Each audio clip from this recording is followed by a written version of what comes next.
आप देख रहे हैं सत्यहिंदी.com। एक नजर अब तक की सुर्खियों पर। भारत के पूर्व प्रधानमंत्री मनमोहन सिंह का आज शनिवार को राजकीय सम्मान के साथ अंतिम संस्कार किया गया। उनके पार्थिव शरीर को सुबह उनके आवास से कांग्रेस मुख्यालय और फिर वहां से दिल्ली के निगमबोध घाट लाया गया।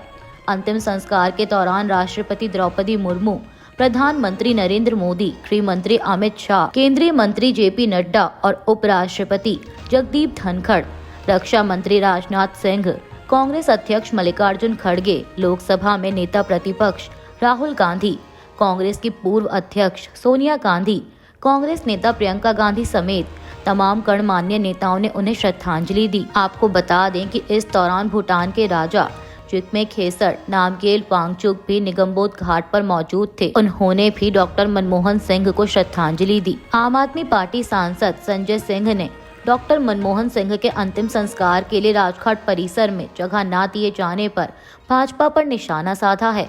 उन्होंने कहा कि सबसे ज्यादा अफसोस की बात है कि ऐसे मुद्दे पर भी हमें बात करनी पड़ रही है। यह दिखाता है कि सरकार की सोच कितनी ओछी और छोटी है। इससे पहले सारे पूर्व प्रधानमंत्रियों का अंतिम संस्कार राजघाट परिसर में हुआ। यह भारतीय जनता पार्टी की सोच है।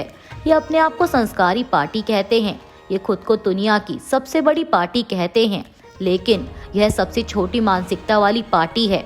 संजय सिंह ने आगे कहा कि पूरी दुनिया और भारत में रहने वाले लोग शर्मसार हैं कि नरेंद्र मोदी सरकार ये क्या कर रही है।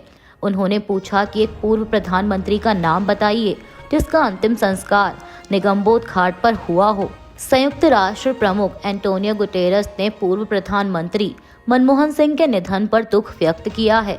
उन्होंने मनमोहन सिंह के परिवार, सरकार और भारत के लोगों के प्रति अपनी गहरी संवेदना व्यक्त की और साथ ही भारत और संयुक्त राष्ट्र में पूर्व प्रधानमंत्री के योगदान को याद किया। मॉरिशस ने घोषणा की है कि भारत के पूर्व प्रधानमंत्री मनमोहन सिंह के सम्मान में शनिवार को सूर्यास्त तक सभी सरकारी कार्यालयों और संस्थानों में उसका राष्ट्रीय ध्वज आधा झुका रहेगा।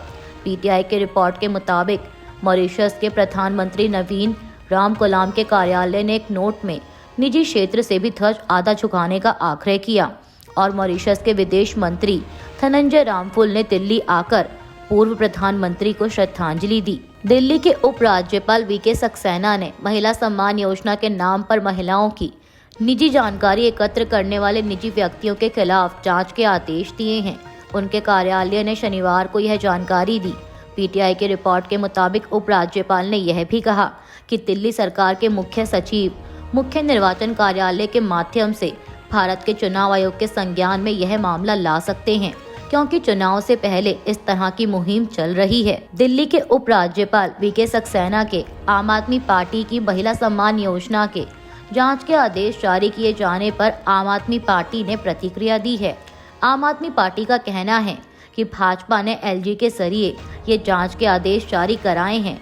पार्टी प्रमुख अरविंद केजरीवाल ने एक प्रेस कॉन्फ्रेंस कर भाजपा को घेरते हुए कई आरोप लगाए। केजरीवाल ने कहा कि जब लाखों लोगों ने महिला सम्मान योजना के लिए पंजीकरण कराया तो भाजपा की नींद उड़ गई और भाजपा पूरी तरह से बौखला गई। तब इन्होंने ठान लिया कि इन योजनाओं को किसी तरह से बंद किया जाए। इन्होंने अपने गुंडे भेजे और कई जगहों पर हमारे कैंप उखाड़ने की कोशिश की और आज इन्होंने एक फर्जी जांच के आदेश दिए। ये जांच के नाम पर उस योजना को बंद करना चाहते हैं जो अभी शुरू भी नहीं हुई है। भाजपा ने अपने इस कदम से अपनी नीयत साफ कर दी है। ये आदेश एलजी ऑफिस से नहीं बल्कि अमित शाह के ऑफिस से आया है। भाजपा महिलाओं का सम्मान नहीं करती है और इससे लगता है कि भाजपा दिल्ली चुनाव में हार मान चुकी है। अजीत पवार के नेतृत्व वाली एनसीपी ने दिल्ली विधानसभा चुनाव के लिए अपने 11 प्रत्याशियों के नाम की लिस्ट जारी की है। आपको बता दें कि महाराष्ट्र विधानसभा चुनाव में पार्टी ने भाजपा के साथ गठबंधन में चुनाव लड़ा था, लेकिन दिल्ली में एनसीपी अजीत पवार गुट ने 11 सीटों पर अपने अलग से उम्मीदवार उतार दिए हैं। लिस्ट के मुताबिक पुराड़ी से रतन त्यागी, बादली से मुलायम सिंह, मंगोलपुरी खेमचंद, चांदनी चौक से खालिदुर रहमान, पल्ली मारान से मोहम्मद हारून, छतरपुर से नरेंद्र तंवर, संगम विहार से कमर अहम, ओखला से इमरान सैफी, लक्ष्मी नगर से नमाहा, सीमापुरी से राजेश लोहिया, तो वहीं गोकुलपुरी से जगदीश भगत को टिकट दिया गया है। आपको बता दें कि बीते दिनों एनसीपी नेता प्रफुल्ल पटेल ने कहा था कि उनकी पार्टी पहले भी दिल्ली में चुनाव लड़ती रही है और इस बार भी चुनाव लड़ेगी। साथ ही उन्होंने यह भी कहा था कि गठबंधन के लिए एनडीए से भी चर्चा की जाएगी। हालांकि जिस प्रकार एनसीपी ने अपने प्रत्याशियों के नाम की घोषणा की, उसके बाद जाहिर हो गया कि वह बीजेपी के साथ मिलकर यह चुनाव नहीं लड़ रही है। पटना में बीपीएससी अभ्यर्थियों के विरोध प्रदर्शन पर आरजेडी नेता तेजस्वी यादव ने बयान दिया है। एएनआई से बात करते हुए उन्होंने कहा कि यहाँ कोई सरकार है ही नहीं और जो सरकार है उन्हें होश नहीं है। मुख्यमंत्री अब निर्णय लेने लायक नहीं रह गए हैं और वह कोई भी मुद्दे पर निर्णय नहीं ले पा रहे हैं।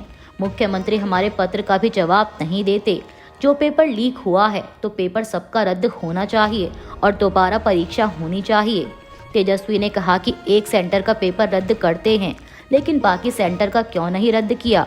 जब हमारी सरकार थी तो युवा खुश थे लेकिन आज उनकी आंखों में आंसू हैं। उन्होंने कहा कि यहाँ पर प्रशासनिक अराजकता फैल चुकी है। जनसुराज पार्टी के संस्थापक प्रशांत किशोर ने भी पटना में प्रदर्शन कर रहे बीपीएससी अभ्यर्थियों से मुलाकात की। इस दौरान उन्होंने अभ्यर्थियों से बातचीत करते हुए कहा कि यहाँ आने से पहले मैंने शिक्षा विभाग के लोगों से लंबी चर्चा की।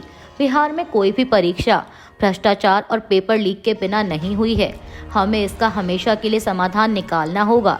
इसलिए हमने इस मुद्दे का समाधान खोजने के लिए कल गांधी मैदान में सभी से मिलने का फैसला किया है। ईडी ने फरवरी 2023 में हैदराबाद में आयोजित फॉर्मूला ई रेस के दौरान कथित भुगतान अनियमितताओं से जुड़े मनी लॉन्ड्रिंग के मामले में बीआरएस नेता केटी रमा राव और कुछ अन्य को अगले महीने पूछताछ के लिए तलब किया है। आधिकारिक सूत्रों ने शनिवार को यह जानकारी दी। जांच एजेंसी ने तेलंगाना पुलिस भ्रष्टाचार निरोधक ब्यूरो की शिकायत का संज्ञान लेते हुए पिछले हफ्ते पीएमएलए की विभिन्न धाराओं के तहत मामले में एफआईआर दर्ज की थी। सूत्रों ने बताया कि पीआरएस के कार्यकारी अध्यक्ष और तेलंगाना के पूर्व मुख्यमंत्री केसीआर के बेटे रमा राव को 7 जनवरी को अपना बयान दर्ज कराने के लिए पेश होने को कहा गया है। सुप्रीम कोर्ट ने आज शनिवार को पंजाब सरकार को 1 महीने से अधिक समय से अनशन कर रहे किसान नेता जगजीत सिंह टल्लेवाल को अस्पताल ले जाने के लिए राजी करने के लिए 31 दिसंबर तक का समय दिया है। पीटीआई की रिपोर्ट के मुताबिक सुनवाई के दौरान जस्टिस सूर्यकांत और सुधांशु धूलिया की अवकाश पीठ ने पंजाब सरकार को स्थिति को बिगड़ने देने और डल्लेवाल को चिकित्सा सहायता प्रदान करने के अपने पहले के निर्देशों का पालन नहीं करने के लिए फटकार लगाई। वहीं असहायता व्यक्त करते हुए पंजाब सरकार ने कहा कि उसे प्रदर्शनकारी किसानों से भारी प्रतिरोध का सामना करना पड़ रहा है, जिन्होंने डल्लेवाल को घेर लिया है और उन्हें अस्पताल ले जाने से रोक रहे हैं। अभी के लिए बस इतना ही। बाकी की खबरों के लिए जुड़े रहिए सत्य हिंदी.com के साथ।